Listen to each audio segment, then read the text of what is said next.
Hey pups, RP here, and did you know that there are Pokemon inspired by mythical creatures? Not every Pokemon has to take inspiration from IRL animals and things. Today, we're looking at the Pokemon inspired by mythical creatures, be it from legends, or basically creatures that don't really exist. Comment your favorite mythical creature in the comments below, and let's begin! We're gonna start with the Kanto creatures, with Rapidash. When its first stage Ponyta was introduced, they needed its evolution to be like it, but more magical, if you catch my drift. Rapidash is obviously based on the popular and now very trendy unicorn.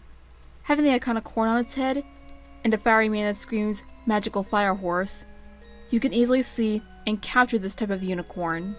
Unicorns may have existed once because it was mentioned in the Bible, but we don't know if it's real or not.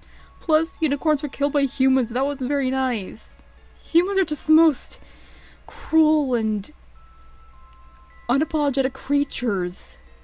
Our next Pokemon is Ninetales.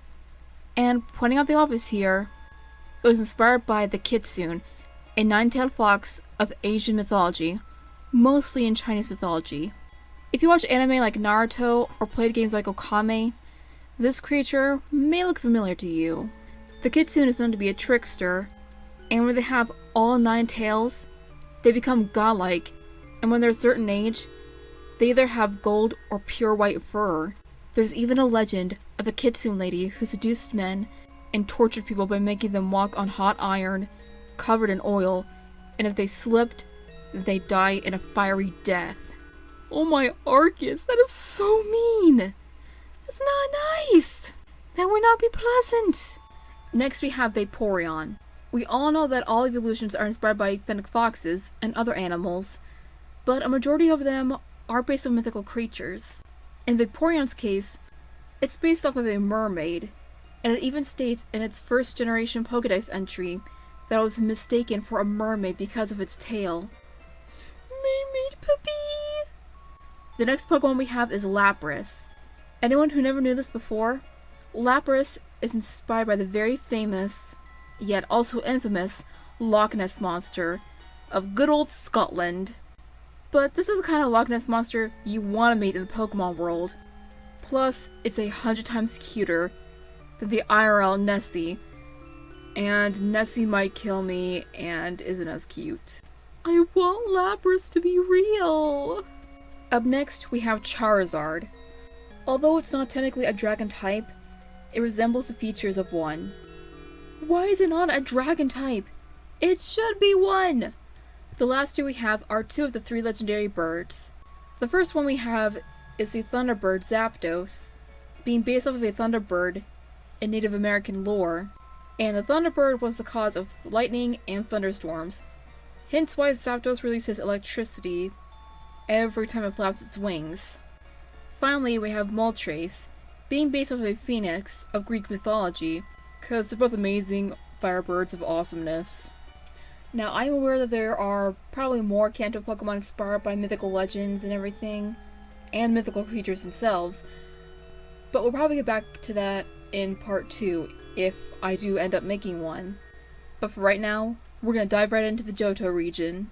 We're gonna skip right on to Ho-Oh, also being inspired by the phoenix, but more so the phoenix of Chinese mythology, the Fing Hong. And I apologize if I mispronounced that. I'm not good with pronouncing words, I suck at it. And this type of phoenix mostly looks more like a crane, duck, parrot, hybrid thing, or a turducken. And this one is said to have 3 legs, and to symbolize grace, prosperity, and peace.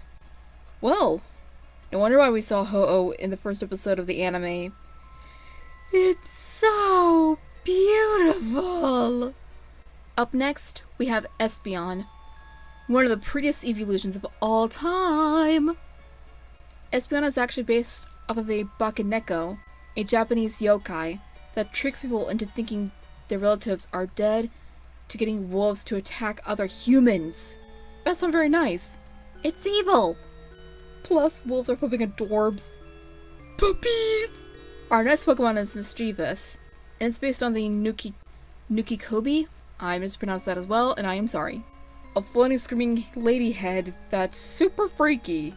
Plus, it makes sense because Mischievous is literally the Screech Pokemon and legit feeds off of fear.